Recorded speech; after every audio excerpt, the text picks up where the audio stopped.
최근 8월 28일 폴란드 공군에 충격적인 사고가 발생했습니다. 폴란드의 가장 권위 있는 에어쇼 중 하나인 라돔 에어쇼 2025 개막을 앞두고 최종 훈련 비행 중 폴란드 공군이 자랑하는 F-16 전투기 한 대가 지상으로 추락하는 참사가 일어난 것인데요. 이 안타까운 사고로 기체를 조종하던 마치에이 크라코비안 소령이 끝내 귀환하지 못하고 순직했습니다. 그의 나이는 불과 37세였으며 아내와 어린 쌍둥이 아들을 남겨둔 채 떠나 안타까움을 더하고 있죠. 이 비극적인 소식이 전해지자마자 에어쇼 주최 측은 모든 공개 행사를 즉각 취소하고 애도의 뜻을 표했습니다. 한편 이 사고로 인해 폴란드 FA-50 도입이 가속화될 것으로 보이며 그동안 한국산 전투기에 대해 반대해왔던 일부 정치인들과 전문가들이 입을 닫게 되었다는 소식이 전해졌는데 현지에서 왜 FA-50이 신의 한 수로 평가받게 되었는지 오늘 빠르게 한번 살펴보겠습니다. Let's get it! 순직한 크라코비안 소령은 단순한 조종사가 아니라 폴란드 공군을 대표하는 최정예 에이스 조종사였기에 이번 사고가 주는 충격과 의문은 더욱 클 수밖에 없었습니다. 그는 총 17년간 조국에 헌신한 베테랑으로 비행시간이 약 1400시간에 달하는 그야말로 하늘에서 잔뼈가 굵은 전문가였죠. 제30일 전술 공군기지에서 핵심적인 임무를 수행해온 그는 더 나아가 폴란드 공군의 얼굴과도 같은 F-16 타이거 데모팀의 리더이자 시범 조종사로서 화려하고 정교한 공중기동으로 수많은 관중에게 감동과 환호를 선사해온 인물이었습니다. 현재 사고 현장인 라돔 지역에서는 군과 사고조사위원회의 주도 아래 단해 수색 및 사고 원인 규명 작업이 밤낮으로 진행되고 있는데 다행히 사고 직후 항공기의 비행 정보를 담고 있는 블랙박스가 온전한 상태로 확보되었으며 크라코비안 소령의 시신도 수습되어 군인으로서의 마지막 이후를 준비하고 있습니다. 하지만 명확한 사고 원인이 밝혀지기까지는 앞으로 수개월 어쩌면 그 이상이 소요될 수도 있을 전망인데요. 그때까지 폴란드 공군은 보유 중인 모든 F-16 기종에 대해 비행 제한 조치를 내리는 등 국가 안보 전력에도 비상이 걸린 상황입니다. 폴란드 국민들과 군 당국이 이번 F-16 추락 사고에 대해 단순한 안전사고 이상의 깊은 우려를 표하는 이유는 바로 작년에 발생했던 끔찍한 사고가 열의를 스치기 때문입니다.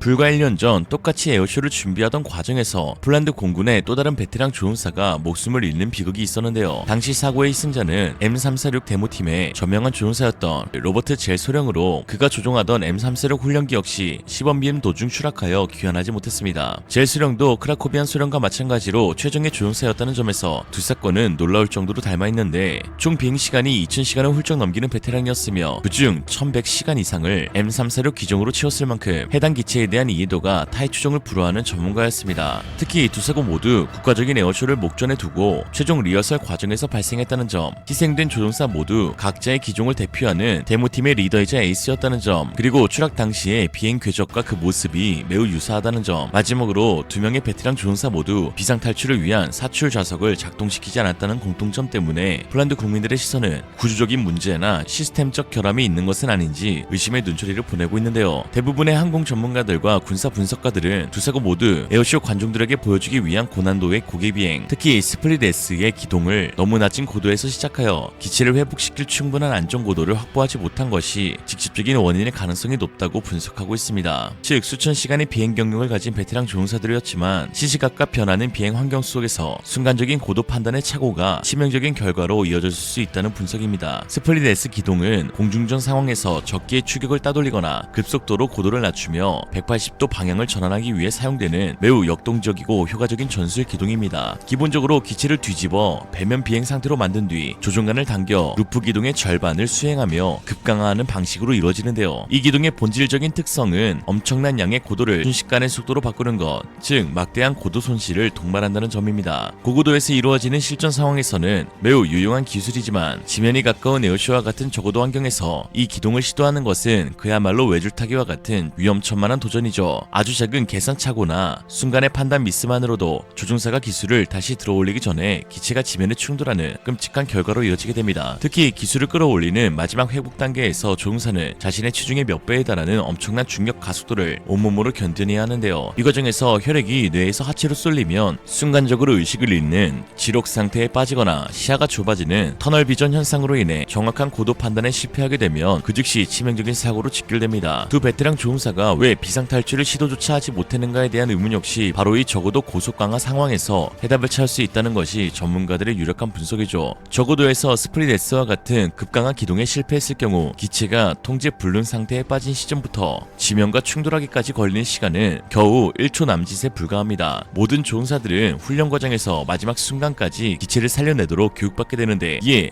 조금만 더 조종간을 당기면 회복할 수 있다고 믿고 사투를 벌이는 그 찰나의 순간이 오히려 탈출을 위한 골든타임을 놓치게 만드는 아이러니한 상황을 만들게 되죠. 또한 기체가 지면을 향해 거의 수직으로 내리꽂히는 극한의 상황에서는 사출 좌석이 정상적으로 작동하더라도 조종사의 안전을 100% 보장하기 어렵다는 냉정한 판단 역시 마지막 결정을 망설이게 만드는 요인이 됩니다. 특히 이번에 사고가 난 F-16과 작년에 추락한 M346 기체가 공통적으로 채택하고 있는 플라이바이와이어 비행 제어 시스템이 이러한 극한의 상황에서는 오히려 약점으로 작용할 수 있다는 기술적인 분석도 제기되고 있습니다. FBW는 조종사의 조종간 조작을 기계적으로 직접 전달하는 대신 전기 신호로 변환하여 컴퓨터가 이를 해석하고 각 조종면에 최적의 명령을 내리는 첨단 디지털 제어 시스템인데요. F-16 전투기는 기동성을 위해 개발 초기부터 공기역학적으로 불안정한 설계를 의도적으로 채택한 기체로 유명합니다. 이에 컴퓨터의 개입 없이는 안정적인 수평 비행조차 어려운 설계지만 바로 그 불안정성 때문에 FBW 시스템이 끊임없이 미세한 조정을 가하며 인간의 반응 속도를 뛰어넘는 경이로운 수준의 민첩성과 기동성을 발휘할 수 있게 해주죠. 하지만 에어쇼처럼 항공기의 성능 한계점까지 기체를 몰아붙이는 상황에서는 조종사가 의도한 극한의 기동 명령과 기체의 안전을 유지하려는 비행 제어 컴퓨터의 제어 로직 사이에서 미세한 충돌이나 예상치 못한 시스템 반응이 발생할 가능성을 완전히 배제할 수가 없습니다. 물론 폴란드가 최근 대량으로 도입하고 있는 한국의 FA-50 역시 최신 디지털 FBW 시스템을 사용하고 있는데요. 하지만 FA-50의 플라이바이와이어 시스템은 F-16처럼 기동성 극대화에만 초점을 맞춘 것이 아니라 안전성과 신뢰성을 최우선 가치로 두고 설계되었다는 근본적인 차이점이 있습니다. 단순히 플라이바이와이어를 사용하는 것을 넘어 비행지역 컴퓨터와 전기계통을 3중으로 구성하여 하나의 시스템에 문제가 발생하더라도 나머지 두 개의 시스템이 즉시 임무를 이어받아 비행 안전을 유지하는 디지털 3중계통 방식을 채택하고 있죠. 이는 조종사의 생존성이 최우선이라는 하이의 확고한 설계 철학이 반영된 결과입니다. 애초에 FA-50의 원형인 T-50 고등훈련기가 개발 단기부터 F-16, F-30와 같이 불안정한 기체를 운용해야 하는 4에서 5세대 전투기 조종사 양성을 목표로 만들어졌다는 것을 보면 알 수 있죠. 한편 이러한 연이은 비극에 폴란드의 저명한 군사 전문지 디펜스 24 기자는 폴란드 공군이 창군 이래 최대의 위기 상황에 직면했다면서 더 이상 단 한 명의 조종사도 잃어서는 안 되며 동시에 신규 조종사 양성을 위해 모든 역량을 총동원해야 한다고 강력하게 지적했습니다. 그러면서 이러한 절체절명의 시점에 폴란드가 한국산 FA-50의 대규모 도입과 카이가 제작한 최첨단 시뮬레이터 시스템 도입을 결정한 것이야말로 신의 한 수와 같은 결정이었다고 극찬했죠. 현재 폴란드 공군에서 고등훈련기로 사용되고 있는 이탈리아제 M346은 작년 사고 이후 안전 점검을 거쳐 다시 비행에 투입되긴 했습니다만 폴란드 국방부가 최근 발표한 자료에 따르면 M346의 가동률은 충격적이게도 불과 47.3%에 그치고 있는 실정인데요. 이는 폴란드 공군이 보유한 12대의 M346 중 절반 이상인 7대가 항상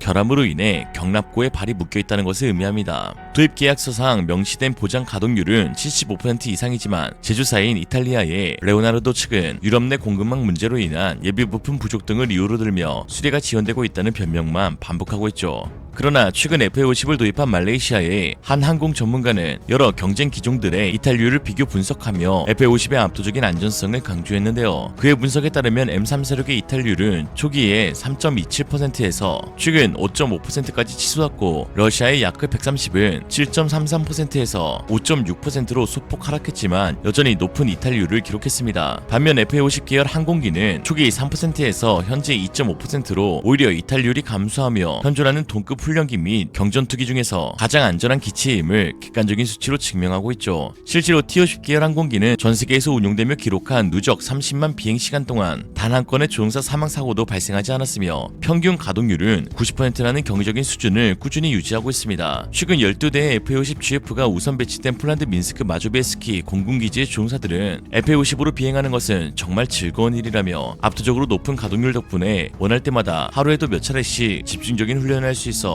조만간 폴란드 공군 최초의 FA-50 교관 조종사가 배출될 것이라고 높은 만족감을 표시하기도 했죠. 폴란드 공군 참모총장인 이레누스 노박 준장 역시 자신의 비행 경험을 바탕으로 FA-50의 경제적인 훈련 효과에 대해 구체적인 수치를 제시하며 극찬했는데 그는 약 1시간의 동일한 훈련 임무를 수행하는 동안 FA50은 1.5톤의 연료만을 소비했는데 만약 이 훈련을 F16으로 했다면 약 3.5톤의 연료가 필요했을 것이라며 여기에 FA50은 2명이 탑승하는 복제형이라도 2명이 탑승하는 복제형이라 한 번의 비행으로 2명의 조종사에게 훈련 기회를 제공하는 효과가 있으니 이것만 단순 계산하더라도 FA50은 F16 대비 거의 6배에 달하는 압도적인 훈련 효율성을 제공하는 셈이라고 그 가치를 설명했죠. 특히 최근 폴란드 공군에 속속 도입되고 있는 카이의 최첨단 비행 시뮬레이터는 이번 F16 M346 사고와 같은 비극적인 안전사고를 예방하는 데 있어 그 어떤 장비보다 결정적인 영향을 미칠 것으로 평가받고 있습니다. 이는 단순히 비행 훈련을 더 많이 한다는 양적인 개념을 넘어 실제 항공기로는 비용과 안전 문제로 인해 절대 시도해볼 수 없는 극한의 영역을 조종사가 가상 공간 안에서 수천 수만 번의 연습을 통해 완벽하게 마스터할 수 있도록 해주기 때문인데요.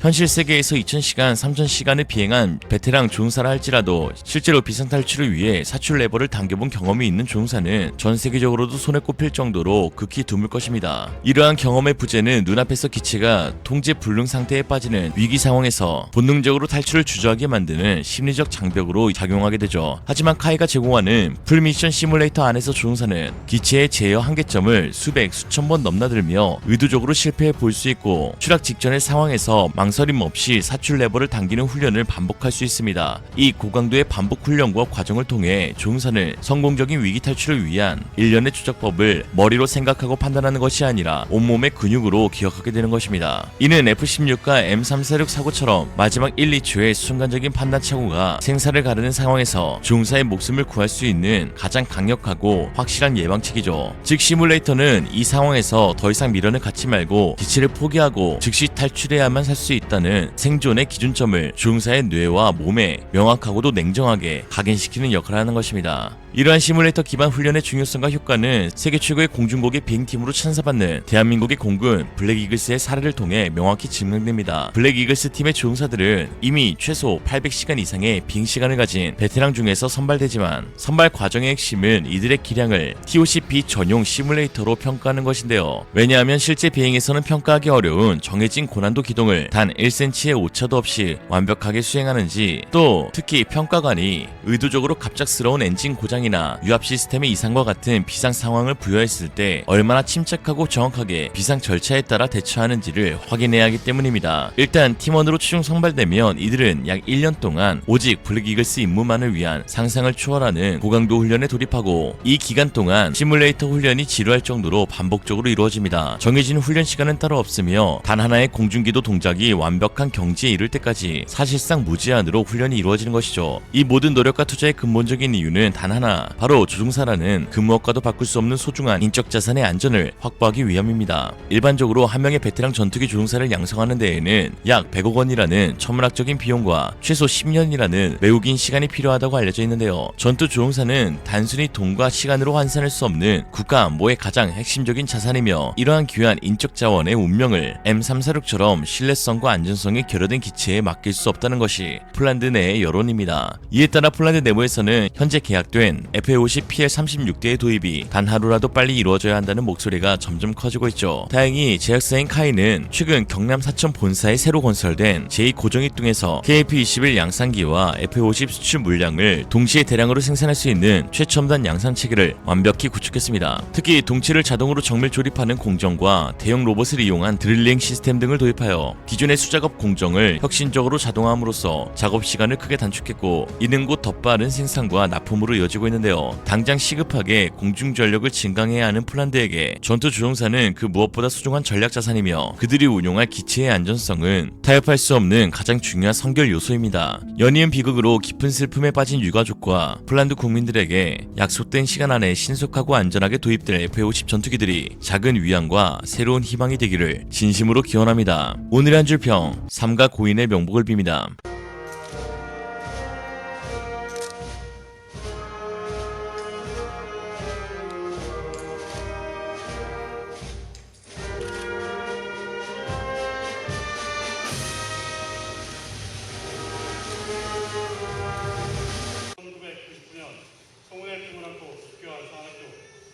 그 시절부터 천랑 51기는 항상 함께여서 힘든 일도 버튼히 넘길 수 있어 10월 인간 10주년 행사에 동일인이 다 같이 모여 그동안의 추억을 되새기며 이야기 나누고자 했었지.